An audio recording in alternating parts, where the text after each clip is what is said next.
வணக்கம் தமிழ் தடம் நேயர்களே. இன்று நம்மோடு இணைந்திருப்பவர் கேப்ரியல் அவர்கள். அவர்களோடு தமிழக அரசியல் குறித்து பல்வேறு விஷயங்கள் பேச போகிறோம். வாருங்கள். வணக்கம். வணக்கம். கோவையில் சீமான் அவர்கள் தொடர்ந்து விஜய் அவர்களை விமர்சனம் செஞ்சு வர்றாரு. கோவையில் என்ன சொல்லியிருக்காருன்னா, அரசியலுக்கு நிறைய பேர் நடிகர்கள் வந்தாங்க, காணாமல் போயிட்டாங்க. விஜய் வராரு, கூட்டம் வருது. ரஜினி அஜித் வந்தாலும் கூட்டம் வரும் அப்படின்னு சொல்லிட்டு ஒரு காட்டமான விமர்சனம் வச்சிருக்காரு. அதே போல அரசியல் அவரை இயக்குவதற்கும் ஒரு இயக்குனர் தேவை அப்படின்னு சொல்லியிருக்காரு. எப்படி பாக்குறீங்க ஒரு விமர்சனத்தை? முதல்ல நம்ம தமிழ் தடம் நேயர்கள் கிட்ட ஒரு சின்ன ஒரு சாரி சொல்லணும். ஏன்னா திரும்பவும் கரண்ட் போயிடுச்சு, அதனால திரும்பவும் நம்ம இருட்டில் தான் ஷூட் பண்றோம். ஸோ அதனால சாரி. இன்னைக்கு மட்டும் கொஞ்சம் டாலரேட் பண்ணிக்கோங்க. மொபைல் ஃபோன் லைட்ஸ் வச்சு தான் நம்ம ஷூட் பண்றோம். ஸோ இப்போ சீமான் அவர்கள் கோயம்புத்தூர்ல பேசும்போது திரும்பவும் விஜய் அவர்களை காட்டமா அவர் விமர்சிக்கிறார். பரவாயில்ல. இப்ப எல்லாரும் கேட்கக்கூடிய கேள்வி என்னன்னா, சீமான் அவர்கள் ஏன் விஜய் அட்டாக் பண்ணிக்கிட்டே இருக்காரு? இந்த மாதிரி அட்டாக் பண்ண வேண்டிய தேவை இருக்கா? இப்படி விஜய் அட்டாக் பண்றதால என்டிகேவுக்கு ஏதாவது லாபம் இருக்குமா? எலெக்ஷன்லயோ ஏதோ ஒரு லாபம் இருக்குமா? இந்த மாதிரிலாம் நிறைய விஷயங்கள் பேசுறாங்க. என்ன பொறுத்தளவுல அதெல்லாம் தாண்டி விஜய் அப்படின்ற ஒரு நடிகர் அரசியலுக்கு வர்றார். அரசியலுக்கு வந்ததுக்கு அப்புறம் அவரோட அரசியல் என்ன, அவரோட செயல்பாடு என்ன, இந்த விஷயங்கள்லாம் பார்க்கும்போது பெரிய அரசியல் செயல்பாடும் இல்லை, அரசியல் சித்தாந்தம், கொள்கை, கோட்பாடு எதுவுமே இல்லை. எப்பயாவது வெளியே வரார். வெளியே வரும்போதும் பெரிய ஆழமான அரசியல் பேசுறாரா, மக்கள் பிரச்சனைகளை பேசுறாரான்னு பார்த்தோம்னா பெருசா பேசல. இப்ப ரீசெண்டா பிரச்சாரத்தப்ப அவர் பேசும்போதும் ரொம்ப பேசிக்கா ஒரு 4ஆம் கிளாஸ் பையன் பேசுற மாதிரி தான் பேசுறாரு. இருக்கக்கூடிய பிரச்சனைகளை அப்படியே வரிசையா பட்டியலிடுறாரு. கிட்னி திருட்டுன்னு பேசுறாரு, 1000 ரூபாய் உரிமை தொகையை பத்தி பேசுறாரு, அன்எம்ப்ளாய்மெண்ட் பத்தி பேசினாருன்னு நினைக்கிறேன். இந்த மாதிரி சில பிரச்சனைகள் பேசுறாரு. பேசிட்டு அதுக்கப்புறம் யூஸ்வலா திமுக எதிர்த்து பஞ்ச் பேசுற மாதிரி பேசிட்டு அவரு கிளம்பிடுறாரு. சோ இப்ப இந்த அரசியல் இருக்குல்ல, விஜய் வைக்கக்கூடிய இந்த அரசியல் இருக்குல்ல, இது தமிழ்நாட்டுக்கு பேராபத்துன்னு பாக்குறேன். எப்படி நம்ம சோசியல் ப்ராப்ளம்ஸ் இருக்குல்ல தமிழ்நாட்டுல, ட்ரக்ஸ் ஒரு பெரிய ஒரு சோசியல் ப்ராப்ளம். அதே மாதிரி மதுபானங்களுக்கு நம்ம அடிமையா இருக்கும், அது பெரிய ஒரு சோசியல் ப்ராப்ளம். அதே மாதிரி சினிமாவுக்கும் நம்ம அடிமையா இருக்கும், அதுவும் பெரிய ஒரு சோசியல் ப்ராப்ளம். ஸோ என்டிகேவுக்கு இதனால லாபம் இருக்குமா இருக்காதா? சீமான சபரீசன் அவர்கள் இயக்குறாரா இல்லையா? ஸ்டாலினை சீமான் சந்திச்சதுக்கு அப்புறம் தான் இந்த மாதிரி பேசுறாரு. அதெல்லாம் தாண்டி நடிகர்கள் பின்னாடி தமிழ் மக்கள் இப்படி ஓடுறது, இது பெரிய ஒரு சமூக அவலம். இந்த சமூக அவலத்துக்கு எதிராக நம்ம எல்லாருமே பேசியே தீரணும். சோ லாபம் இருக்கோ இல்லையோ, விஜய் அப்படின்ற ஒரு நடிகர் வெறும் ஒரு நடிகனா வர்றாரு, அவருக்கு பெரிய பொலிட்டிக்ஸே இல்லை. சோ அதனால அவர் அட்டாக் பண்ண வேண்டிய அவசியம் இருக்கு. அதனாலதான் எங்க வீடியோஸ் எல்லாம் பாத்தீங்கன்னா நிறைய அதுக்கு எதிரான ஒரு விஷயங்கள் பேசிட்டே இருக்கும். இல்ல, சீமான் அவர்கள் விமர்சனம் செய்யறாரு. அவர் ஏதோ ஒரு காரணத்துக்காக கட்சியை தொடங்கி இருப்பாரு. அந்த காரணத்துல முற்றிலுமாக விலகி விஜய் விமர்சனம் செய்வதே முழு வேலையா வச்சுக்கிட்டா, அப்ப திமுக சொல்லிதான் செய்யறாரா அப்படின்னு சொல்லிட்டு ஒரு கேள்வி வருது. எனக்கு அந்த வாதத்துல உடன்பாடு இல்லை. நேத்து அவர் கோயம்புத்தூர்ல பேசின ஸ்பீச்சை நான் ஃபுல்லா கேட்டேன். நீளமான ஒரு உரை. அதுல ஸ்டார்டிங்ல அவரு வரலாற்று ரீதியா நிறைய விஷயங்கள் பேசுறாரு. எப்படி தமிழர்கள் வரலாற்று ரீதியா ஏமாத்தப்பட்டிருக்காங்க, எக்ஸாக்டா எந்த பாயிண்ட்ல அதிகாரம் நம்ம கையில இருந்து பறிக்கப்படுது, எப்படி நம்ம அதிகாரத்தை இப்ப இழந்துட்டு இருக்கோம், அப்புறம் வேற சில பிரச்சனைகள், இமிகிரேஷன் ப்ராப்ளம்ஸ், இதெல்லாம் அவரு பேசுறாரு. அதுல விஜய லைட்டா தான் பேசுறாரு. விஜய பத்தி பெருசா பேசல. விஜய பத்தி ப்ராபபிலி 2 minutes தான் அதுல பேசியிருப்பாரு. இதெல்லாம் பேசும்போது விஜய் அப்படின்ற ஒரு சப்ஜெக்ட பத்தியும் பேசுறாரு. அதே மாதிரி அவரோட மற்ற பிரஸ் மீட்ஸும் நான் பாக்குறேன்.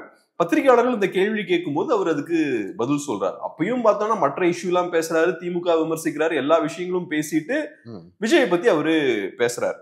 சோ இப்ப நியூஸ் எது ஆகுதுன்னு பார்த்தோம்னா விஜயை பத்தி அவர் பேசுறதா ஆகுது. சோ இன்னைக்கு நான் நியூஸ் பேப்பர் பாக்குறேன், விஜய் அவர்களை சீமான் காட்டமா விமர்சிச்சிருக்கார் அப்படின்ற மாதிரி நியூஸ் வருது. நேத்து நடந்த பொதுக்கூட்டத்தை பத்தியோ, அது எதுக்கு நடந்தது, அது முக்கியமான இஷ்யூ இல்ல. நிலத்தை இழந்தால் பலத்தை இழந்தோம் அப்படின்றது முக்கியமான ஒரு விஷயம். இன்னைக்கு நான் பாக்குறது என்னன்னா, குறிப்பா கோயம்புத்தூர்ல அது பெரிய ஒரு பிரச்சனை. கோயம்புத்தூர் மக்கள் கண்டிப்பா இதை சீரியஸா பார்க்க வேண்டிய ஒரு பிரச்சனை. தமிழ்நாடு முழுக்கவும் இந்த பிரச்சனை இருக்கு. நிறைய புலம்பெயர் தொழிலாளர்கள் இங்க வந்துகிட்டே இருக்காங்க. நம்மளோட யங்ஸ்டர்ஸுக்கு இப்ப வேலையில்லா சிக்கல்கள்லாம் ஏற்பட்டு இருக்கு. பட் அதை பத்தி போக்கஸ் பண்ணாம விஜயை பத்தி சீமான் அவர்கள் இப்படி பேசிட்டார் அப்படின்ற இதுதான் போக்கஸ் ஆகுது. சோ விஜய் அவர்களை பத்தி சீமான் ஒரு நாள் முழுக்கெல்லாம் பேசிட்டு இல்ல, சின்ன ஒரு 2 minutes தான் பேசினார். பட் அதுதான் பேசு பொருளாகுது. மேபி இது சீமான் சைட்ல ஒரு ஸ்ட்ராட்டஜியா கூட இருக்கலாம். நம்ம இஷ்யூஸ பேசும்போது மீடியா பெருசா கவர் பண்ண மாட்டேங்குது. ஆனா இப்ப இஷ்யூ பேசக்கூடிய அந்த மேடையில 1 hour இஷ்யூவை பேசிட்டு 2 minutes நம்ம விஜய் அட்டாக் பண்ணோம்னா அட்லீஸ்ட் ஓரளவுக்கு நமக்கு கவரேஜ் கிடைக்குது, மீடியா அட்டென்ஷன் இந்த பக்கம் திரும்புதுன்னு கூட அவர் பார்க்கலாம்ல. சோ மேபி ஸ்ட்ராட்டஜியா கூட இருக்கலாம். பட் அதெல்லாம் தாண்டி விஜய் அப்படின்ற அந்த நடிகர் இருக்காரு பாருங்க, அவர் முன்வைக்கக்கூடிய அரசியல் பெரிய ஆபத்தை ஏற்படுத்தக்கூடிய ஒரு விஷயம். சோ கண்டிப்பா அட்டாக் பண்ண வேண்டிய ஒரு தேவை இருக்குன்னு நான் பாக்குறேன். சரி சரி. இப்போ விஜய் சீமான் அவர்கள் வந்து விஜய் அவர்களை என்ன விமர்சனம் செஞ்சாலும், ஆனா விஜய் தரப்புல இருந்து விஜய் அந்த கட்சியோட தலைமையோ அல்லது கீழ்மட்ட 2ஆம் கட்ட நிர்வாகிகளோ சீமான் அவர்களை பற்றி விமர்சனமே செய்ய மாட்டாங்க. ஸோ இது எப்படி நம்ம எடுத்துக்கலாம்? சீமான் அவர்களும் நாம் தமிழர் கட்சியும் எங்களுக்கு ஒரு போட்டியே இல்லை அப்படின்னு சொல்லிட்டு அவங்க எடுத்துக்கலாமா? இல்லை வேண்டுமென்றே ஒதுங்கி போகிறார்களா?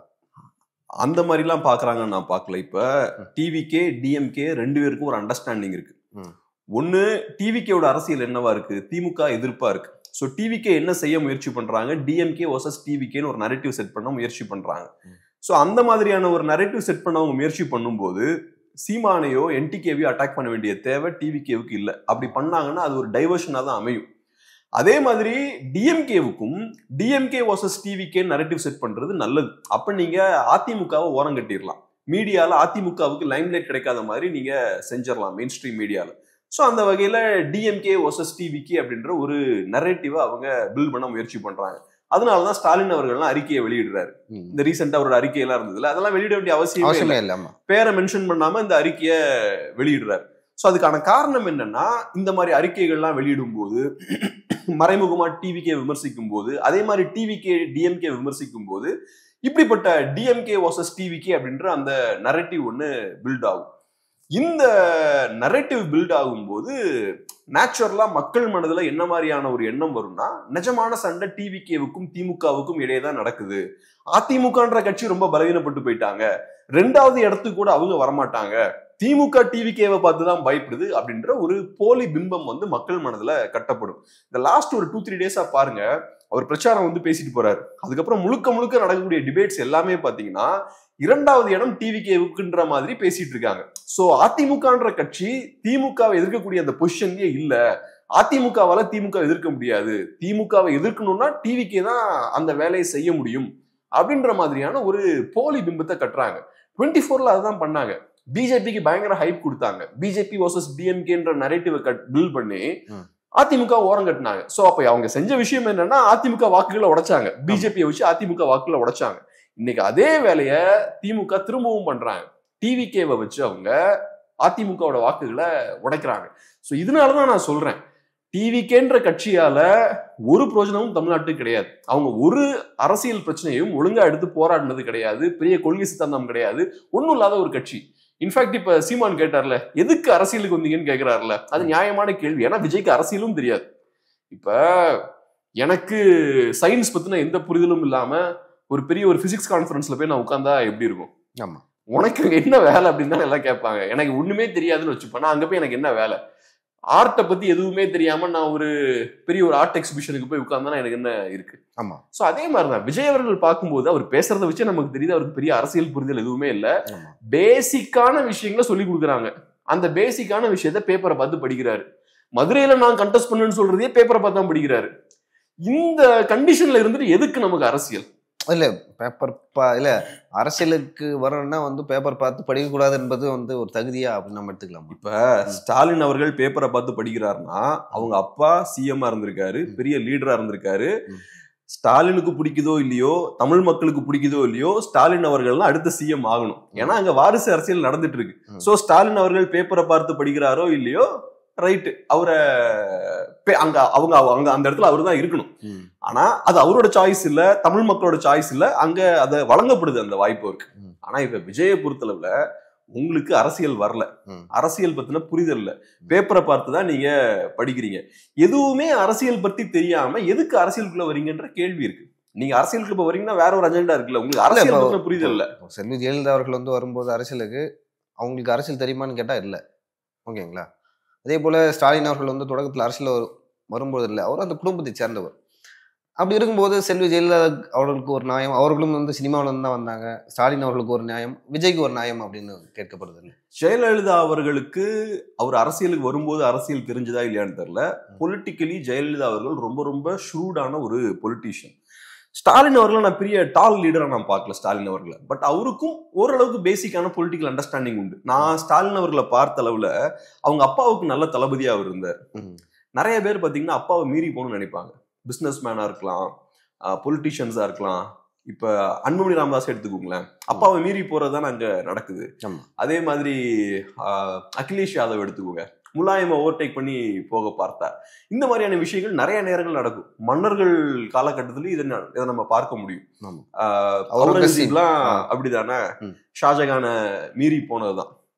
அது ஒண்ணு அதிகாரம் வேணும்ன்றது, ரெண்டாவது எனக்குன்னு ஒரு அடையாளம் வேணும், என் அப்பாவோட ஷேடோவா நான் இருக்க மாட்டேன், எனக்குன்னு அடையாளம் வேணும், ஸோ அவரை மீறி நான் போகணும் அப்படின்ற ஒரு விஷயமும் அவங்களுக்குள்ள இருக்கும். இது வாரிசுகள் மட்டும் இல்ல, சாதாரண மக்களுக்கு மத்தியிலும் இந்த விஷயங்கள்லாம் இருக்கும்.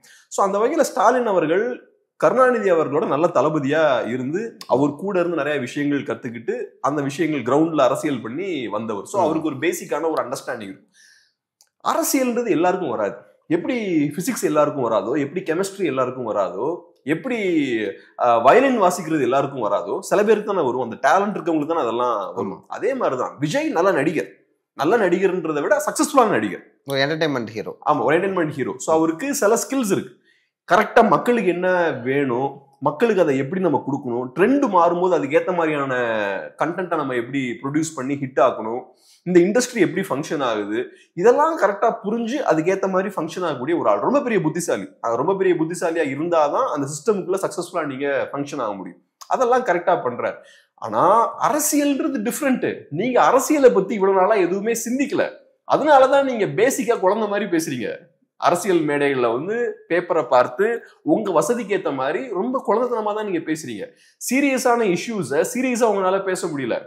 1964, 1957 இப்படிலாம் நீங்க கருணாநிதி எல்லாம் பேசி பார்த்திருப்பீங்களா? அப்ப அந்த அரசியல் மாற்றம் வந்தது இல்ல. நீங்க அதை ஏன் அப்படி பாக்குறீங்க? ஒரு டிபிக்கல் பொலிட்டிஷனா ஏன் இருக்குன்னு பாக்குறீங்க? ஏன்னா ஜென்ரேஷன் மாறுது. ஓகேவா? இப்போ இந்த 2026 தேர்தலில் கிட்டத்தட்ட ஒரு 32% கிட்ட இளைஞர்கள், அது 30 வயதுக்கு உட்பட்டவர்கள், அவர்களுக்கு பெரிதாக சித்தாந்த புரிதல் இருக்காது. ஓகேங்களா? எல்லாம் ஸ்மார்ட் போனு அப்படின்னு சொல்லிட்டு இருக்கிற ஒரு சமூகம்னு வச்சுங்களேன். அப்படி இருக்கும்போது அவர்களுக்கு ஏற்ற விதத்தில் அந்த அரசியல் சரியா தவறா அப்படின்னு சொல்லிட்டு நான் அதுக்குள்ள போல, அவர்களுக்கு ஏற்ற மாதிரி என்னுடைய பேச்சுகளும் என்னோட செயல்பாடுகளும் இருக்கும் தான் நான் நினைப்பேன். அதனால தான் அவர்களை கவர முடியும் அப்படின்னு சொல்லி விஜய் நினைச்சிருக்கலாம். இப்ப நான் விஜய் அவர்கள் ஒரு டிபிக்கல் பொலிட்டிஷியனா இருக்கணும்னு நான் எதிர்பார்க்கல. இன்ஃபேக்ட் புதுசா வரக்கூடிய பொலிட்டிஷியன்ஸ் யாருமே ஒரு டிபிக்கல் பொலிட்டிஷியனா இருக்கக்கூடாது. ஒரு ஃப்ரெஷ்ஷான அப்ரோச் இருக்கணும், பிரச்சனைகளை ஃப்ரெஷ்ஷா அப்ரோச் பண்ணணும், ஒரு மாடர்னான வித்தியாசமான ஒரு பொலிட்டிஷியனா தான் இருக்கணும்ன்றது என்னோட விருப்பம். ஆனா நீங்க அரசியலுக்கு வரீங்கன்னா உங்களுக்கு பொலிட்டிக்ஸ் மேல ஒரு கமாண்ட் இருக்கணும். இப்ப நான் ஒரு ஃபீல்டு எடுக்கிறேன், மீடியா ஃபீல்டு எடுக்கிறேன். இந்த ஃபீல்டுல நான் ஸ்ட்ராங்கா இருக்கணும்னா எனக்கு இருக்கக்கூடிய பிரச்சனைகள் மேல ஒரு கமாண்ட் வேணும். இஷ்யூஸ் எடுத்து பேசுறேன்னா எனக்கு ஒரு கமாண்ட் வேணும். இப்ப பிரணவ் ராய் பேசுறாருன்னா அவருக்கு இஷ்யூஸ் மேல ஒரு பெரிய ஹோல்டு, ஒரு பெரிய கமாண்ட் இருக்கும். அதே மாதிரி நான் ஒரு நல்ல ஒரு தலைவரா இருக்கணும்னா இந்த மண்ணை பத்தின புரிதல் இருக்கணும், இந்த மக்கள் பத்தின புரிதல் இருக்கணும், இங்க இருக்க பிரச்சனைகள் பத்தின புரிதல் இருக்கணும். அது மேல எனக்கு ஒரு நல்ல ஒரு கமாண்ட், ஒரு கிரிப் எனக்கு இருக்கணும். அப்பதான் நான் அத்தாரிட்டியோட பேச முடியும். அத்தாரிட்டியோட நான் பேசும்போது நான் யூஸ் பண்ணக்கூடிய வார்த்தைகள், நான் என் வாயிலிருந்து வரக்கூடிய வெக்காபுலரி இருக்கும்ல, பொலிட்டிக்கல் வெக்காபுலரிம்பாங்கல்ல, அது எல்லாமே டிஃப்ரெண்டா இருக்கும். நான் சின்ன பையன் மாதிரி பேச மாட்டேன். ஜஸ்ட் இங்க டிராபிக் ஜாம் ஆகுது, பெண்களுக்கு இங்க சேஃப்டி இல்ல, இந்த மாதிரியான பேசிக் விஷயங்கள் மட்டுமே பேசிட்டு நான் போக மாட்டேன். எனக்கு டீப்பா நிறைய நேரம் பேச முடியும். நான் பாட்டுக்கு ஸ்பான்டேனியஸா பேசுவேன். எனக்கு பொலிட்டிக்ஸ் மேல கமாண்ட் இருந்ததுன்னா நான் ஒரு 2 மணி நேரம் கூட ஸ்டேஜ்ல பேசுவேன். இப்ப காஸ்ட்ரோ எல்லாம் எடுத்தீங்கன்னா 2.5 hours பேசுவார் 80 வயசுல. அவர் பாத்தீங்கன்னா கண்டினியூஸா பேசிக்கிட்டே இருப்பார். அதுக்கான காரணம் அவர் வளவலன்னு பேசுற ஆள் கிடையாது. அவருக்கு மக்கள் பத்தின புரிதல் இருக்கு, நிறைய எதிரிகள் நமக்கு இருக்காங்க, என்ன செய்யணும், எப்படி மக்களை வழி நடத்தணும்னு அவருக்கு தெரியும். இப்ப விஜய் அவர்களை பொறுத்தளவுல இந்த புரிதல் எல்லாம் எதுவுமே இல்லாம எதுக்கு முதல் கேம்பெயின் போறீங்க? உங்களுக்கு தான் எதுவுமே பேச தெரியல, பேப்பரை பார்த்து தான் நீங்க படிக்க வேண்டிய சூழல் இருக்கு. அதுவும் பேசிக்கா 10 நிமிஷம் பேசுறீங்க. 15 நிமிஷம் சொன்னாலும் நடுவில் நிறைய ஆடியோ எல்லாம் இல்ல, ஒன்னும் கேட்கல. சோ ஒரு 10 நிமிஷம் தான் பேசுறீங்க, ஸ்டாப் எல்லாம் பண்றீங்க. இந்த 10 நிமிஷம் பேசுறதுக்கு அந்த மக்களோட அந்த இயல்பு வாழ்க்கையை டிஸ்டர்ப் பண்ணி திருச்சியில அங்க 50 பேருக்கு மேல மயங்கி விடுறாங்க, ஆம்புலன்ஸ் போக முடியல, டிராபிக் ஜாம் ஆகுது, ஏர்போர்ட்ல சேதாரங்களை ஏற்படுத்துறீங்க. இவ்வளவு அழிச்சேட்டை எதுக்கு? இவ்வளவு பிரச்சனைகள் ஏன் கொடுக்குறீங்க? இதெல்லாம் நீங்க பண்ணிட்டு நல்ல விஷயத்த பண்ணாலும் பரவாயில்ல. ஒரு நல்ல விஷயத்துக்காக இந்த பாதிப்புகள்லாம் வருதுன்னா நம்ம பொறுத்துக்கலாம். ஒரு அரசியல் இல்ல, கொள்கை சித்தாந்தம் கோட்பாடு எதுவுமே இல்ல. இது எதுவுமே இல்லாம பப்ளிக் நியூசன்ஸ் மட்டும் கிரியேட் பண்ணிட்டு சாம் டேனியல் தான் அந்த NDTV ரிப்போர்ட்டர், அவர் ரிப்போர்ட்டிங் பண்ண நடந்து போறாரு. அவரு இந்த மாதிரியான ஒரு கூட்டத்தை வாழ்க்கையில பார்த்திருக்கவே மாட்டாரு. அவரை போட்டு அநியாயம் பண்றாங்க, 2 பக்கமும் டான்ஸ் ஆடிக்கிட்டே போறாங்க, அவர் தலையில துண்டை போடுறாங்க, அவரும் பாவம் எடுத்து விட்டு பேசுறாரு. இப்படிப்பட்ட ஒரு கூட்டத்தை நீங்க வச்சிருக்கீங்க. இதை நடத்தி என்ன பிரயோஜனம்? இப்ப அவங்க எல்லாம் வந்து இங்க போராட்டம் பண்ணி இந்த இதை பார்த்து என்ன நடக்க போகுது, என்ன அரசியல் மாற்றம் வரப்போகுது? அவங்களுக்கு அரசியல் புரிதலே கிடையாது, தலைவருக்கும் அரசியல் புரிதல் கிடையாது. எல்லாருக்குமே வந்து அரசியல் புரிதல் இருக்குன்னு ஒரு அவசியம் இருக்கா? நீங்க பாத்தீங்கன்னா திமுகல இருக்கிற எல்லாருக்குமே அரசியல் புரிதல் இருக்குமான்னு கேட்டா இல்ல. அதிமுகவுல இருக்குதான்னு கேட்டா எல்லா தொண்டர்களுக்கும் இல்ல. அந்த அரசியல் புரிதல் இல்லாமலே தான் அவங்க வந்து சூரியன் சின்னத்துக்கும் இரட்டை இலை சின்னத்துக்கும் வாக்களிக்கிறாங்க. சோ அதே வந்து நம்ம தாவைக்க தொண்டர்கள்ட்டையும் எதிர்பார்ப்பது எல்லார்கிட்டையும் எதிர்பார்க்கறது எப்படி? ஒண்ணு நான் கிளியரா சொல்றேன், திமுக அதிமுகலாம் நல்ல அரசியல் புரிதல் உண்டு. திமுக தலைவர்களுக்கு அவங்க செய்யக்கூடிய அரசியல் பத்தினா நிறைய நல்ல அரசியல் புரிதல் உண்டு. எப்படி நம்ம இயற்கை வளங்களை நம்ம சூறையாடணும், எப்படி அரசை பயன்படுத்தி நம்ம சம்பாதிக்கணும், அதுவும் ஒரு அரசியல் தானே, ஊழல் அரசியல். அந்த அரசியல் பத்தின நல்ல புரிதல் உண்டு. கட்சி தொண்டர்களுக்கும் அந்த அரசியல் பத்தின நல்ல புரிதல் உண்டு. மக்களுக்கு அந்த அரசியல் பத்தின புரிதல் இல்ல. மக்கள் ஏமாந்து இந்த கட்சிகளுக்கு வாக்களிச்சுட்டு இருக்காங்க. அப்ப இங்க உங்க வேலை என்னன்னா, இந்த அரசியல் பத்தின நல்ல புரிதல் மாற்று அரசியல் பேசக்கூடிய தலைவருக்கு இருக்கணும். அந்த புரிதல் இருந்தாதான் மாற்று அரசியல் பேசக்கூடிய அந்த தலைவர் மக்கள் கிட்ட இங்க பாருங்க ஒரு போலி ஊழல் அரசியல் பண்ணி சம்பாதிச்சுட்டு இருக்காங்க, இதெல்லாம் நம்ம சரி பண்ணணும், இந்த இடத்துல இப்படி ஊழல் நடக்குது, அந்த இடத்துல நம்மளை ஏமாத்திட்டு இருக்காங்க, இந்த அரசியல்வாதிகள் எப்படி செல்வந்தர்களா இருக்காங்க, இந்த பணம் இப்படிதான் வருது, இதெல்லாம் மாத்தணும்னா நம்ம இந்த விஷயங்கள் எல்லாம் பண்ணணும்னு ஒரு அத்தாரிட்டியோட கான்பிடன்ஸா நம்ம பேசணும், கான்பிடன்ஸோட பேசணும். அந்த விஷயம் இல்லைன்னா பிரயோஜனம் இருக்காது. ஸோ இப்போ நீங்க சொல்ற விஷயம் என்னன்னா, இப்ப இருக்கக்கூடிய யங்ஸ்டர்ஸுக்குலாம் சித்தாந்தம் கொள்கை இதை பத்தின பெரிய புரிதல்லாம் இல்லை. ஸோ இப்போ எதுக்கு அதெல்லாம் பேசணும்னு ஒரு கேள்வி கேட்டீங்க இல்லையா? இல்ல புரிதல் அது எந்த கட்சியில எல்லாருக்குமே இல்ல. இப்ப எங்க ஊர்ல வந்து ஒரு 1000 பேர் இருக்காங்கன்னா 1000 பேருக்குமே வந்து அந்த புரிதல், அரசியல் புரிதல், அந்த கொள்கை சித்தாந்த புரிதல் இருக்குமான்னு கேட்டா இல்ல. சரி, இப்ப திமுகவை பொறுத்தளவுல மக்களுக்கு அரசியல் புரிதல் ஏற்படக்கூடாது. மக்களுக்கு அரசியல் புரிதல் ஏற்பட்டா திமுகவை நோக்கி அவன் கேள்வி கேட்பான். ஸோ அப்படி இருக்கும்போது மக்களை அந்த மாதிரியான ஒரு கண்டிஷன்ல வச்சுக்கிறது ஆட்சியாளர்களுக்கு நல்லது. ஆனா நீங்க மக்களுக்கு அரசியல் புரிதலை ஏற்படுத்தணும். நீங்க வந்து இங்க இருக்கக்கூடிய ஆட்சியாளர்களை காட்டிட்டு அவனுக்கு அரசியல் புரிதல் இல்ல, அதனால எனக்கும் அரசியல் புரிதல் இருக்க தேவையில்லைன்னு சொல்லக்கூடாது. அவனுக்கு அரசியல் புரிதல் இல்லைன்னா அது அவனுக்கு நல்லது, மக்கள் அப்பதான் ஏமாத்த முடியும். நீங்க அரசியல் புரிதலை மக்களுக்கு ஏற்படுத்தணும். நீங்க அரசியல் புரிதலை ஏற்படுத்தணும்னா முதல்ல உங்களுக்கு அரசியல் இருக்கணும். கொள்கை, கோட்பாடு, சித்தாந்தம், இந்த விஷயங்கள் பத்தின புரிதல் உங்களுக்கு இருக்கணும். அதை மக்கள்கிட்ட இல்ல. நான் எனக்கு வந்து ஆட்சியை பிடித்தால் எனக்கு போதும். நான் எதுக்கு அவனுக்கு வந்து அரசியல் புரிதல் ஏற்படுத்தினா அவன் என்னை பார்த்தே நாளை கேள்வி கேட்பான். ஓகேங்களா? ஸ்டாலின் அவர்கள் ஒரு விஷயம் பண்ணலாம், அதை பார்த்து நான் ஒரு விஷயம் பண்றேன். அது சரி, நான் ஆட்சிக்கு வரும் தான் பண்றேன். இப்போ வந்து விஜய் வந்து நல்லாட்சி கொடுக்க போறாரு, இல்லை இங்க இருக்கிற ஊழலை ஒழிக்க போறாரு அப்படின்னு நான் சொல்லவே இல்லை. ஓகேங்களா? அரசியல் எப்படி வந்து நடத்த போறாங்கன்னா, லைக் ஒரு டிப்பிக்கலா ஒரு அரசியல் கட்சி எப்படி இருக்கோ அதோட ஒரு ப்ரோ விஷனா வந்து விஜய் அப்படி பண்றாரு அப்படின்னு நான் கேட்கறேன். அதுதான் தப்புன்றேன். அதை பண்றதுக்கு ஏற்கனவே நிறைய ஊழல்வாதிகள் இருக்காங்கன்னு சொல்ல வரேன். அதே மாதிரி நீங்க சொன்னீங்க இல்லையா, விஜய்க்கு ஒரு வாய்ப்பு கொடுங்கன்னு நீங்க சொல்றீங்க இல்லையா. விஜய்க்கு வாய்ப்பு கொடுக்கணும்னா இல்ல, நான் விஜய்க்கு வாய்ப்பு கொடுங்க அப்படின்னு நான் சொல்லவே இல்லை. விஜய்க்கு விருப்பப்பட்டா யார் வேணா ஓட்டு போட்டா அது பிரச்சனை இல்லை. ஒரு வந்து அரசியலுக்கு வரும்போதே வந்து அதை தடை செய்வது, இல்லை அவருக்கு எதிராக பேசுவது. இப்போ நீங்க ஆளும் கட்சி ஆகட்டும் இருக்கிற ஊடகங்கள்ல அப்படி பேசுறாங்களே, ஸோ அதை எப்படி பாக்குறது? அது மென்டாலிட்டி வரும்போது தான் நம்ம சொல்ல முடியும். ஒவ்வொருத்தங்களா புதுசா வரும்போதெல்லாம் நம்ம என்கரேஜ் பண்ணிட்டு இருக்க முடியாது. நீங்க வரும்போது எப்ப என்கரேஜ் பண்ணுவோம்னா, உங்ககிட்ட நல்ல அரசியல் இருக்கும்போது, மாற்று அரசியலுக்கான சித்தாந்தங்களை நீங்க முன்வைக்கும் போது உங்களை என்கரேஜ் பண்ணி பேசலாம்.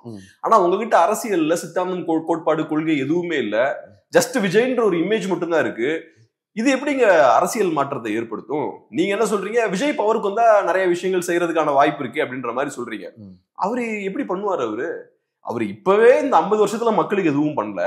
ஆனா இனி பவருக்கு வந்தோடனே அடுத்தது மக்களுக்காக அப்படியே செஞ்சு தள்ளிடுவாருன்னு அதுல என்ன லாஜிக் இருக்கு? சோ நான் என்ன சொல்றேன், மக்களுக்காக ஏதாவது செய்யக்கூடிய தலைவர்கள் வரணும்னா அவங்களோட ஹிஸ்டரியை பாருங்க. மக்களுக்காக இதுக்கு முன்னாடி அவர் என்ன பண்ணிருக்காருன்னு பாருங்க.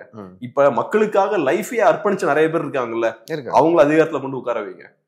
அதை விட்டுட்டு நடிகர் வராரு, 50 வருஷமா அவர் எதுவுமே பேசல, 50 வருஷமா ஒரு படத்துல கூட பெரிய அரசியல் பேசினது கிடையாதுங்க. ரொம்ப தட்டையா ஊழல் இந்த மாதிரியான விஷயங்கள் பேசியிருப்பாரே தவிர டீப்பான பொலிட்டிக்ஸ்லாம் அவர் பேசினது கிடையாது. இப்ப அமீரா இருக்கலாம், வெற்றிமாறனா இருக்கலாம், இவங்களோட படங்கள்ல கூட நல்ல டீப்பான அரசியல்லாம் இருக்கும். அந்த மாதிரி டீப்பான அரசியல் கூட விஜய் பேசினது கிடையாது. ஒரு நடிகர் அதெல்லாம் அவர் பண்ணிருக்கலாம்ல, அதை கூட அவர் பண்ணது கிடையாது. நான் சொன்னது போல பெரிய அரசியல் புரிதல் அவருக்கு கிடையாது. அவர் பேப்பரை வச்சு படிக்கிறாருனால அதை நம்ம கிளியரா புரிஞ்சுக்கலாம். அதுவும் ரொம்ப பேசிக்கா குழந்தை மாதிரி ஒரு அரசியலை பேசுறாருன்னா அது இன்னும் கொஞ்சம் கூட நமக்கு தெளிவா தெரியுது. ஸோ அதனால இவரு ஒரு ஃபியூச்சர் மாற்றா இருப்பாரு, பவருக்கு வந்தா ஏகப்பட்ட விஷயங்கள் பண்ணிடுவாருன்னு நினைக்கிறதே நம்மளோட அப்பாவித்தனத்தை தான் அது காட்டுது. எவ்வளவு நாள் தான் நம்ம ஏமாந்துட்டு இருக்கோம். ஸோ அதனால ஒருத்தர் ஒரு வேலையை செய்யறேன்னு சொன்னார்னா அந்த வேலைக்கு தகுதியான ஆள் தானா இவரால் அந்த வேலையை செய்ய முடியுமா முடியாதான்னு நம்ம யோசிக்கணும். இப்போ ஒரு கம்பெனில ஒருத்தர் சிஇஓ, நான் சிஇஓ ஆகணும்னு ஆசைப்படுறாருன்னா அந்த போர்டு மெம்பர்ஸ்லாம் என்ன பண்ணுவாங்க, இவன் சிஇஓ வேலைக்கு ஒருத்தனாலும் செக் பண்ணுவாங்கல்ல, அவன் ஹிஸ்டரி எடுத்து பார்ப்பாங்க, இவன் எந்த கம்பெனி தான் ரன் பண்ணியிருக்கான், எவ்வளவு ப்ராஃபிட் கிரியேட் பண்ணியிருக்கான், ட்ராக் ரெக்கார்டு என்ன, அதெல்லாம் பார்ப்பாங்கல்ல. அந்த மாதிரி தான் நம்மளும் பார்க்கணும். விஜய் வராரு, நான் சிஎம் ஆனா எல்லாத்தையும் புரட்டி போட்டுருவேன்றாரு. ரைட், விஜய் என்ன பண்ணிருக்காருன்னு பார்ப்போம். தமிழ்நாட்டுல லாஸ்ட் 10 years என்னென்ன பிரச்சனைகள்லாம் வந்திருக்கு, அந்த பிரச்சனைகள்லாம் வரும்போது விஜய் என்ன பண்ணாருன்னு பார்ப்போம். இல்லையே, இவர் ரொம்ப அமைதியா தான் இருக்காரு, அதாண்டி எதுவுமே பண்ணலையே. அப்ப ஃபியூச்சர்ல இவர் எதுவும் பண்ண மாட்டார். இவ்வளவு நாளா ஒன்றும் பண்ணலன்னா அடுத்து எதுவும் பண்ண மாட்டார். இது புரிஞ்சுக்கணும் நம்ம. கிருஷ்ணகிரியில் நடந்த ஒரு நிகழ்ச்சியில ஸ்டாலின் அவர்கள் வந்து நாங்க 364 தேர்தல் வாக்குறுதிகளை வந்து நிறைவேற்றிட்டோம், இன்னும் ஒரு 40 கிட்ட பெண்டிங்ல இருக்கு அப்படின்னு சொல்லிருக்காரு. அது எப்படி பாக்குறது தான்?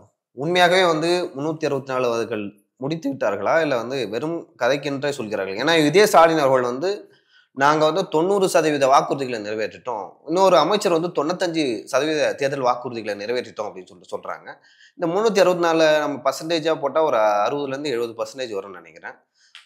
நீங்க என்ன நினைக்கிறீங்க அதை பத்தி? அதான் இப்ப ஸ்டாலின் அவர்களோட அந்த கிருஷ்ணகிரி ஸ்பீச் வந்து இன்ட்ரெஸ்டிங்கான ஒரு ஸ்பீச். இப்ப பேப்பர்ல ஃப்ரண்ட் பேஜ்ல வந்திருக்கு. தலைப்பு பார்த்தோம்னா, தெற்காசியாவில் சிறந்த மாநிலமாக தமிழகத்தை உருவாக்குவேன் அப்படின்னு பேசியிருக்காரு. தெற்காசியால நிறைய நாடுகள் இருக்கு. தெற்காசியால இந்தியாவை சிறந்த நாடா ஆக்குறது பேசலாம். நீங்க ஒரு மாநிலம், அப்ப தெற்காசியால இப்ப பாகிஸ்தான் இருக்கு, பங்களாதேஷ் இருக்கு, மால்தீவ்ஸ் இருக்கு, ஸ்ரீலங்கா இருக்கு, பூட்டான் இருக்கு. அப்ப அந்த நாட்டில் இருக்கக்கூடிய மற்ற ப்ராவின்ஸ்லாம் இருக்கு இல்லையா, நம்ம ஊர்ல மாநிலங்கள் இருக்கிற மாதிரி பாகிஸ்தான்ல சில ப்ராவின்ஸ்லாம் இருக்கு.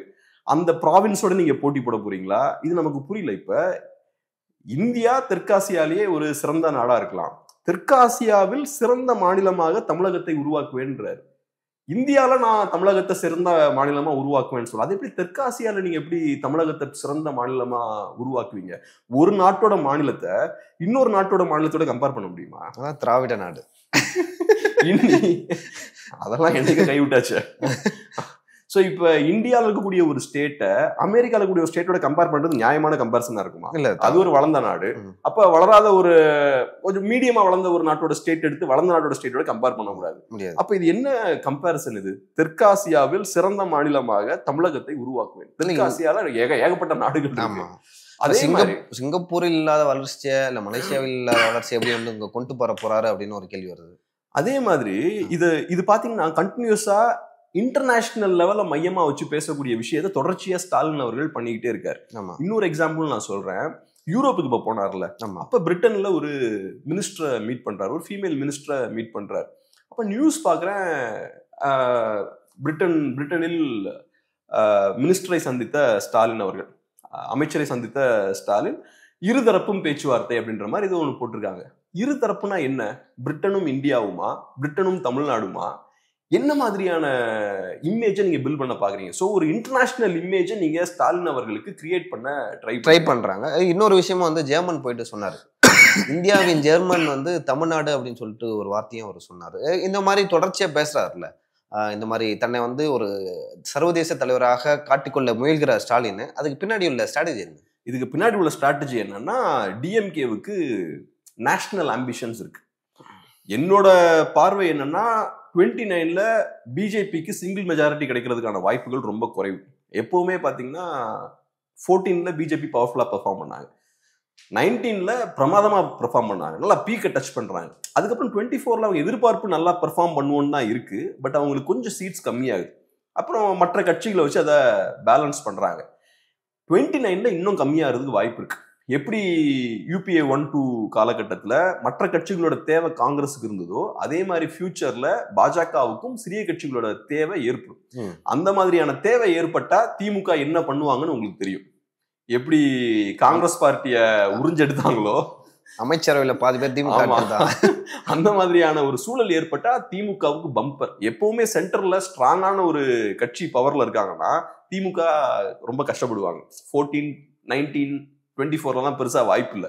ஆனா கொஞ்சம் வீக் ஆயாச்சுன்னா திமுக ஃபுல்லா இறங்கி ஸ்கோர் பண்ணுவாங்க. இப்ப திமுக கிட்ட தமிழ்நாட்டுல அவங்க கிளீனா ஸ்வீப் பண்ணி வச்சிருக்காங்க லோக்சபாவை பொறுத்தளவுல. பட் இருந்தாலும் அவங்களுக்கு அதை யூஸ் பண்ண முடியல. ஏன்னா பிஜேபிக்கு சிங்கிள் மெஜாரிட்டி இருக்கிற காரணத்தால அதை யூஸ் பண்ண முடியல. ஆனா சூழல் மாறுவதற்கான வாய்ப்பு இருக்கு. ஸோ அதை பிளான் பண்ணி ஸ்டாலின் அவர்களை ஒரு நேஷனல் லீடர் மாதிரி ப்ரொஜெக்ட் பண்றாங்க. இல்ல இது இப்படி பார்க்கலாமா? கொஞ்ச நாட்களுக்கு முன்னாடி வந்து மல்லிகார்ஜுன கார்கே ஒரு வார்த்தை ஒரு ஸ்டேட்மெண்ட் சொன்னார். என்ன சொன்னார்னா, இன்னும் 6 மாத காலத்தில் வந்து இந்தியாவில் ஆட்சி மாற்றம் நிகழும் அப்படின்னு சொல்லிட்டு சொன்னாரு. அது வெறுமனே சொன்னாரா, இல்ல அதுக்கு பின்னாடி ஏதாவது காரணம் இருக்குமா? அதோட தொடர்ச்சி இது அப்படின்னு சொல்லிட்டு எடுத்துக்கலாமா? அதெல்லாம் இவங்களோட விருப்பங்க. ஆட்சி மாற்றம் ஏற்படும் மல்லிகார்ஜுன கார்கே சொன்ன விஷயமா இருக்கலாம். இங்க இருக்கிற யூடியூபர்ஸ் எல்லாம் எடுத்துக்கோங்க. 24 எலெக்ஷன் முடிஞ்சதுக்கு அப்புறம் ஒரு 6 மாசமா அவ்வளவுதான் முடிஞ்சது, பிஜேபி ஆட்சி இந்தா கொலாப்ஸ் ஆக போகுது, நாளைக்கே வீழ்ந்துருன்ற மாதிரி பேசிக்கிட்டு இருந்தாங்க. அது இவங்களோட விருப்பம் தான். அது அப்படிலாம் கொலாப்ஸ் ஆகிறதுக்கான வாய்ப்புகள்லாம் ரொம்ப கம்மி. நான் எப்படி பாக்குறேன்னா, 29ல பிஜேபி எதிர்பார்க்கிற மாதிரியான சிங்கிள் மெஜாரிட்டி கிடைக்கிறதுக்கான வாய்ப்புகள் கம்மி. ஏன்னா அவங்க உருவாக்குற அந்த சோசியல் அலைன்ஸ் எல்லாம் இருக்கு பாருங்க, அதெல்லாம் உடைய ஆரம்பிச்சிருச்சு. யூபில எல்லாம் அதுக்கான ப்ரூஃபை நம்ம பாக்குறோம். அவங்க எதிர்பார்த்த மாதிரி யூபிலே பெர்ஃபார்ம் பண்ண முடியல. நிறைய ஸ்டேட்ஸ்ல சீட்ஸ் கம்மியாகுது. ஸோ அதனாலதான் அவங்க தமிழ்நாடு மாதிரியான ஸ்டேட் எல்லாம் ஃபோக்கஸ் பண்றாங்க. குறைஞ்சது ஒரு 5-10 சீட்ஸாவது இங்க இருந்து எடுக்கலான்ற மாதிரி தான் அவங்க பாக்குறாங்க. ஸோ அப்படி ஒரு சூழல் ஏற்பட்டா திமுக அங்க ஃபுல் ஃபார்ம்ல பெர்ஃபார்ம் பண்ணுவாங்க. அதுக்கான ஸ்கோப் அவங்களுக்கு இருக்கு. ஸோ இப்ப ஸ்டாலின் அவர்களை அவங்க பூஸ்டப் பண்றாங்க. ஸோ ஸ்டாலின் அவரோட இமேஜ் எல்லாம் மாத்திட்டாங்க. முன்னாடி ஃபர்ஸ்ட் பாத்தீங்கன்னா ஒரு வேட்டி சட்டை போட்டுட்டு இருப்பாரு. அதுக்கப்புறம் எதிர்கட்சி தலைவர் ஆகும்போது பேண்ட் ஷர்ட் கையெல்லாம் மடிச்சு விட்டுட்டு இருந்தாரு. இப்ப பாத்தீங்கன்னா ஒரு மாடர்னான ஒரு நேஷனல் லீடர் மாதிரியான ஒரு இமேஜை கொடுக்குறாங்க. கம்ப்ளீட்டா இமேஜையே மாத்திட்டாங்க. ஸோ இதெல்லாம் அந்த ஸ்ட்ராட்டஜியை வச்சு அவங்க பண்றாங்க. இந்த கட்டுரையிலேயே அவங்க சொல்லியிருக்க விஷயம் என்னன்னா, வட இந்தியாவில் இருக்கக்கூடிய யூடியூப் சேனல்ஸ் கூட திமுக அரசை பத்தி நிறைய பேசுறாங்க அப்படின்ற ஒரு பாயிண்டையும் சொல்லியிருக்காரு. இதை பத்தியும் நம்ம சேனல்ல நம்ம பேசியிருக்கோம் ஏற்கனவே. நீங்க நல்லா நோட் பண்ணீங்கன்னா, திராவிட மாடலோட குரோத், தமிழ்நாட்டை திராவிட மாடல் எப்படி வளர்த்துருச்சு, இந்த விஷயங்களை நார்த்ல இருக்கக்கூடிய யூடியூப் சேனல்ஸ் பேசிக்கிட்டே இருக்காங்க. இதை தமிழ்நாட்டுல பெருசா பேசல. இல்ல நான் பார்த்தேன், சில யூடியூப் சேனல்ல பார்த்தேன், சில சோசியல் மீடியா வீடியோல பார்த்தேன், பெரிய பெரிய யூடியூப் சேனல்ஸ் எல்லாம் பேசிட்டு இருக்காங்க. ஆமா. சோ அவங்க மோடி பண்ண அதே விஷயத்த பண்றாங்க. மோடி அவர்கள் குஜராத்ல இதான் பண்ணாரு. மோடி அவர்கள் சிஎம் ஆனதுக்கு அப்புறம் அவர் என்ன பண்ணாருன்னா, ஒரு சிட்டியை சூஸ் பண்றாரு, அகமதாபாட சூஸ் பண்றாரு. அகமதாபாட நல்லா க்ரோ பண்றாரு. அதுக்கப்புறம் குஜராத் மாடல் அதை ப்ரொஜெக்ட் பண்றாரு. நீங்க அகமதாபாடோட குரோத்தை காட்டும் போது எல்லாம் குஜராத்ல இருக்க மற்ற பார்ட்ஸ் எல்லாம் வந்து பார்க்க மாட்டாங்க. சோ குஜராத் மாடல்னு சொல்லி அகமதாபாட ப்ரொஜெக்ட் பண்றாரு. அது பெரிய ஒரு குரோத்தை கொடுக்கும். ஸோ அவரோட ஸ்ட்ராட்டஜி என்னன்னா, குஜராத் மாடல் ஒன்று கிரியேட் பண்ணியாச்சுன்னா குஜராத் மாடலை நாளைக்கு இந்தியாவில் நான் இம்ப்ளிமெண்ட் பண்ணுவேன். அதுக்கு எனக்கு இந்தியாவை ரூல் பண்றதுக்கு எனக்கு ஒரு வாய்ப்பு கொடுங்க. ஸோ அந்த டைம்ல 2014க்கு முன்னாடி பெரும் முதலாளிகள் எல்லாருமே மோடியை சப்போர்ட் பண்ணாங்க. அனில் அம்பானி, டாடா, முகேஷ் அம்பானி எல்லாருமே சப்போர்ட் பண்ணாங்க. ஓப்பனா சப்போர்ட் பண்ணாங்க. வளர்ச்சிக்கான லீடர் இவரு தான். ஸோ அவரு, நான் வளர்ச்சிக்கான தலைவன், நான் இங்க பெரிய குரோத்தை நான் கிரியேட் பண்ணுவேன் அப்படின்ற ஒரு இமேஜை கிரியேட் பண்ணார். இன்னைக்கு அதே விஷயத்த ஸ்டாலின் பண்றாரு. தமிழ்நாடு மாடல் அப்படின்ற ஒரு விஷயத்த கிரியேட் பண்றாரு. அதுக்கு திராவிட மாடல்னு பேர் கொடுக்குறாங்க. இந்த மாடலை, இந்த கான்செப்டை நார்த்ல போய் மார்க்கெட் பண்ணிட்டு இருக்காங்க. தமிழ்நாட்டுல அதை பத்தி பெருசா பிரதிபலன் என்னவா இருக்கும் நினைக்கிறீங்க?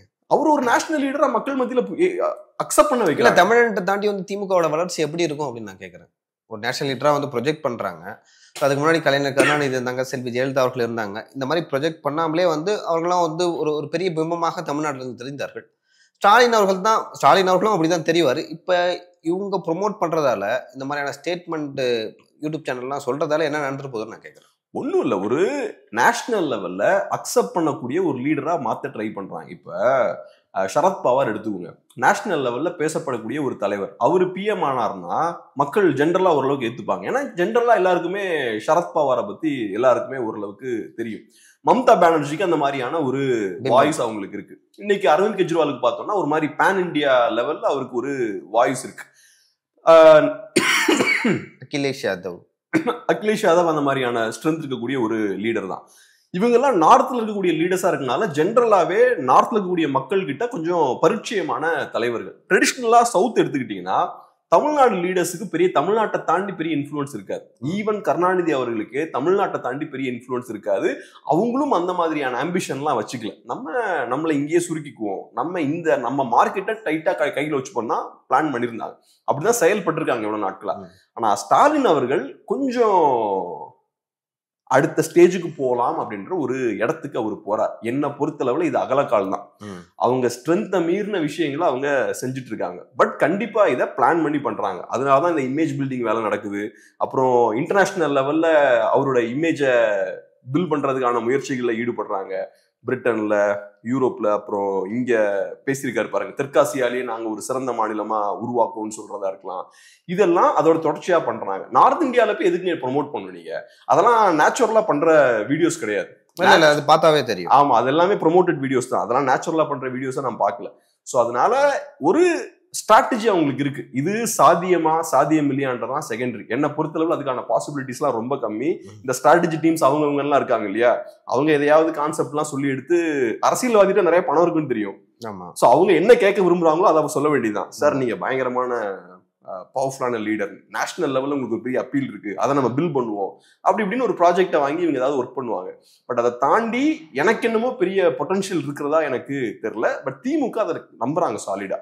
ஸ்டாலின் அவர்களை நேஷனல் லெவல்ல ஒரு லீடரா ப்ரொஜெக்ட் பண்ணக்கூடிய வேலையை அவங்க பண்ணிட்டு இருக்காங்க. இல்லை, திமுக ஆட்சிக்கு வந்த பிறகு தொடர்ந்து இது பெரியார் மண், அதே போல் பெரியாரை ஒரு கேடயமாக பயன்படுத்தி பாஜகவை இங்கே வரவிடாமல் தடுக்கிறாங்க.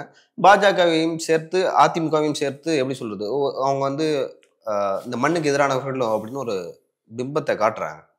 இன்னொரு பக்கம் பார்த்தீங்கன்னா திமுக தரப்பில் ஒரு திட்டம் தொடங்கப்பட்டாலோ இல்லை ஒரு கட்டணம் கட்டப்பட்டாலோ அதுக்கு அண்ணா பேரை வைக்கிறதே இல்லை. முழுக்க முழுக்க கலைஞர் கருணாநிதி அந்த பேரை தான் சூட்டுறாங்க. எல்லா பேருக்கும் கலைஞர் கருணாநிதி நூற்றாண்டு அரங்கம், விடுதி, பேருந்து நிலையம், அப்படிதான் எல்லாத்துக்கும் வைக்கிறாங்க. அந்த கட்சியை ஆரம்பித்தவர் அண்ணா, திமுகவை. ஆனால் இன்னொரு பக்கம் பார்த்தீங்கன்னா இன்னைக்கு அவர் அண்ணாவோட பிறந்த நாள். கருணாநிதி அவர்கள் திமுகவில் இருந்தால் அண்ணாவோட பிறந்த நாள் வெகு விமர்சையாக கொண்டாடப்பட்டிருக்கும். இந்த பக்கம் பார்த்தீங்கன்னா எடப்பாடி பழனிசாமி அவர்கள் வாழ்த்து தெரிவிச்சிருக்காரு. அதே போல ஒரு நீண்ட அறிக்கையும் கொடுத்துருக்காரு அண்ணாவை பற்றி. நீங்கள் எப்படி பார்க்குறீங்க? இப்போ நீங்கள் சொன்ன மாதிரி அண்ணா அவர்களுக்கு பெரிய முக்கியத்துவம் கொடுக்கறது கிடையாது. அஃப்கோர்ஸ் அவங்க அண்ணாவை கொண்டாடுவாங்க, திராவிடியன் ஸ்டாக்னு சொல்றதெல்லாம் அங்கிருந்து எடுக்கிறது தான். பட் இப்போ கருணாநிதி அவர்கள் கொடுக்கக்கூடிய முக்கியத்துவத்தையோ பெரியார் அவர்களுக்கு கொடுக்கக்கூடிய முக்கியத்துவத்தையோ டெஃபினட்டாக அண்ணா அவர்களுக்கு அவங்க கொடுக்கல கம்பேரிட்டிவ்லா. ஸோ இதை எப்படி நம்ம பார்க்கலாம்னா, பேசிக்கா திமுக ஒரு குடும்ப அரசியல் பண்ணக்கூடிய ஒரு கட்சி தான். ஒரு ஃபேமிலியோட கண்ட்ரோல் இருக்கக்கூடிய ஒரு பார்ட்டி தான். யூஸ்வலா மன்னராட்சின்னு எடுத்துக்கிட்டிங்கன்னா ஒரு டினாஸ்டி இருக்குன்னு வச்சுப்போம். அந்த டினாஸ்டி என்ன பண்ணுவாங்கன்னா அவங்கள நல்லா ப்ரொமோட் பண்ணிப்பாங்க. அந்த வம்சாவளியை, அந்த வம்சத்தை சேர்ந்தவர்களை நல்லா ப்ரொமோட் பண்ணுவாங்க. அதுக்கு முன்னாடி வேற வம்சத்தினர் ஆட்சி பண்ணியிருப்பாங்கல்ல, அவங்களெல்லாம் பெருசா ப்ரொமோட் பண்ண மாட்டாங்க. ஸோ அந்த ஃபேமிலிக்குன்னு ஒரு இன்ட்ரெஸ்ட் இருக்கும்ல, நலன்கள் இருக்கும்ல, அதை ப்ரொடெக்ட் பண்ணக்கூடிய விஷயத்த பண்ணுவாங்க. ஸோ அதே மாதிரி இப்போ நீங்க பாத்தீங்கன்னா தமிழ்நாட்டில் பஸ் ஸ்டாண்டா இருக்கலாம், லைப்ரரியா இருக்கலாம், எல்லா இடத்துலையும் பாத்தீங்கன்னா கருணாநிதி அவர்களோட பெயர் பயங்கரமா ப்ரொஜெக்ட் பண்ணப்படுது. அப்புறம் ஸ்டாலின் அவர்களை லைவா ப்ரொமோட் பண்ணிட்டு இருக்காங்க. இப்ப கரண்டா ஸ்டாலின் அவர்களை எல்லா இடத்துலயும் ப்ரொமோட் பண்ணிட்டு இருக்காங்க. ஸ்கீம்ஸுக்குலாம் அவரோட பேரை வைக்கிறதா இருக்கலாம், இன்டர்நேஷனல் லெவல்ல அவர் பூஸ்ட் அப் பண்றதா இருக்கலாம், அந்த வேலைகளை அவங்க பண்றாங்க. ஸோ இதுல கிளியரா நம்ம புரிஞ்சுக்கிறது என்னன்னா, ஒரு ஃபேமிலி ஸ்டைல்ல அவங்களோட அந்த டினாஸ்டி இருக்கு பாருங்க, அந்த டினாஸ்டிக்கு மேக்சிமம் ப்ரொமோஷன் அவங்க கொடுக்குறாங்க. இதுல பெரியாருக்கான தேவை எங்க இருந்து வருதுன்னு பார்த்தோம்னா, பெரியாரை பொறுத்தளவுல நாங்க முற்போக்காளர்கள் அப்படின்ற ஒரு இமேஜை கிரியேட் பண்றதுக்கு பெரியாரை யூஸ் பண்றாங்க. ஆக்சுவலா நீங்க கூர்மையா கவனிச்சு பாத்தீங்கன்னா பெரியார் சொன்ன விஷயங்கள் எல்லாம் திமுக எதுவும் செய்யல. ஆமா, பட் பெரியாருன்ற அந்த பிராண்ட் எடுத்துப்பாங்க, கால் மார்க்ஸ் அப்படின்ற அந்த பிராண்ட் எடுத்துப்பாங்க, அம்பேத்கர் அப்படின்ற பிராண்ட் எடுப்பாங்க. இந்த பிராண்டுகள்லாம் ஏன் தேவைப்படுதுன்னா, அதெல்லாம் வச்சுதான் நாங்க ஒரு முற்போக்கான ஒரு இயக்கம், நாங்க ஒரு கட்சி, நாங்க அப்படின்ற ஒரு இமேஜை மெயின்டைன் பண்ண. ஆனா இப்ப அண்ணா அவர்கள் பார்த்தோம்னா இங்க எதுவுமே எங்கேயும் ஃபிட் ஆக மாட்டேங்கிறார். சோ சில நேரங்கள்ல அண்ணாவை யூஸ் பண்ணுவாங்க, பட் பெரிய அளவுல அண்ணாவை ப்ரொஜெக்ட் பண்றது இல்ல. கருணாநிதி அவர்களை ஸ்டாலின் அவர்களை ப்ரொஜெக்ட் பண்ற மாதிரி அண்ணா அவர்களை ப்ரொஜெக்ட் பண்ணல. அது காரணம் என்னன்னா, இந்த டினாஸ்டியை சார்ந்தவர் கிடையாது, அவர் வெளியில இருக்கார். அது போக வேற சில காரணங்களும் இருக்கு. அதான் நம்ம ரொம்ப டீப்பா டிஸ்கஸ் மேபி இன்னொரு நாள் நம்ம பண்ணலாம். பட் மோஸ்ட்லி இதுதான், ஒரு ஃபேமிலி பாலிடிக்ஸை நம்பி இருக்கக்கூடிய ஒரு கட்சியா இருக்கிறதால டாப் லீடர்ஷிப்புக்கு வசதியான விஷயங்களை அவங்க பண்றாங்க. சரி, இது வரைக்கும் தமிழக அரசியல் குறித்து பல்வேறு விஷயங்கள் பேசணும். ரொம்ப நன்றி. உங்களுக்கு நன்றி.